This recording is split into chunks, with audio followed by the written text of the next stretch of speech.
The onset of independence ushered in extensive changes to the educational system. The creation of a unified nation led to the formation of one educational framework, eliminating previous divisions based on race. Since achieving independence in 1963, several frameworks were developed to guide the education system in Kenya. From 1964 to 1985, the education framework of 7423 was introduced. This consisted of 7 years in primary school, 4 years in lower secondary, 2 years in upper secondary, and 3 years of university.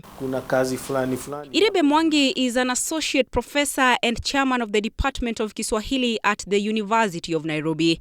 He is among those who went through the very first system of education after independence. Nilifanya mtihani wa kitaifa CPE mwaka wa 82. Nafikiri ndio ilikuwa ya pili kufikia mwisho. Na kisha tulikuwa wakati huo tunafanya masomo matatu tu kwenye mtihani, hesabu, na kisha kulikuwa na karatasi ambayo ilikuwa inaitwa general paper, karatasi ya jumla ambayo ilijumuisha jiografia, historia, dini, sayansi na mambo kama hayo yote, na kisha kulikuwa na Kiingereza. According to Professor Iribe, the 7423 system's strengths lay in identifying a student's capability, enabling them to identify their areas of specialization. Ni mfumo ambao uliweza kuchunja wanafunzi vizuri sana. Baada ya kidato cha 7, kuna wanafunzi ambao walienda kufanya kazi za mkono, ambazo kwa sasa naona tumerudi kule kusema kwamba watu wa makinike na kazi za mkono. It is remarkable that despite not being exposed to the Kiswahili language in his tender age, he has now become a professor in Kiswahili.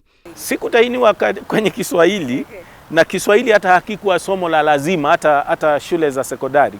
Lilikuwa somo la kuchagua. Lakini binafsi nilipoingia kwenye shule za upili nilikipenda Kiswahili.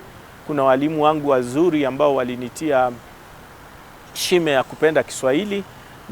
Nikasoma Kiswahili, nilipenda sana Kiswahili. Many education experts believe that the factors that influence educational development in any country include historical, geographical, technological, religious, political and ideological. The political factor in Kenya is seen as the steering wheel of education in the country. Siasa imeinua elimu yetu, acha niseme hivyo. Kwa nini? Sababu tukiangalia kuna wale watoto wanatoka zile mboma ambazo wasiwezi wasaidia, ambazo ni chochore. Ukiangalia watoto kupitia kwa siasa, kuna ile pesa imetengwa. Kwa sasa inaweza lipia watoto ile basari ama fees, mtoto anaweza kuendelea na masomo. So ni jambo ambalo katika siasa limeinua. Mijengo, unapata katika CDF kupitia kwa siasa.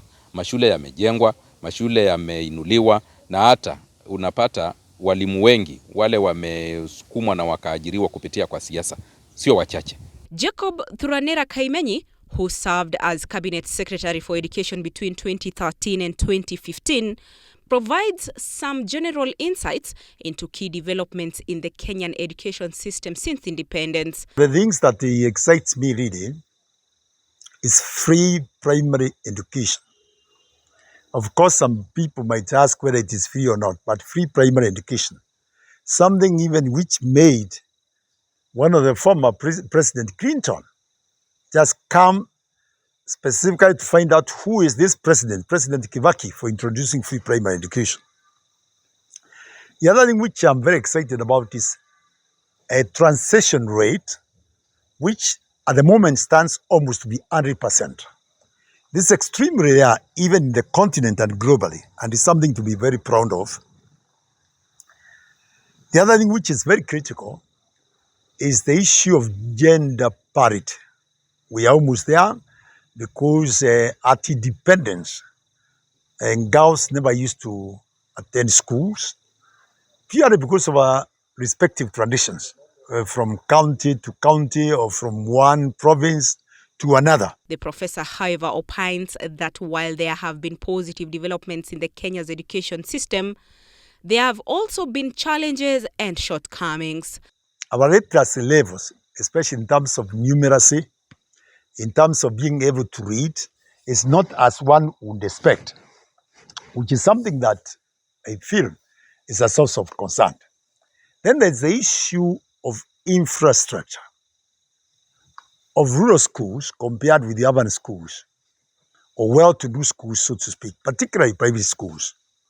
There's a huge disparity in terms of infrastructure and even the pupil-teacher ratio. This is one area where I think, again, it's a miss. And it's something that we must address. Because when you have the pupil-teacher ratio is not optimum, you will find that the focus, the training, the teaching of our pupils is not at par with the best in the world. It is clear that the Kenyan education system still grapples with numerous challenges that extend into socio-economic, political and cultural realms. And so the question still stands. Has the goal set at independence been achieved? Or is it time to set a new one? Andrin Kilemi, TV 47.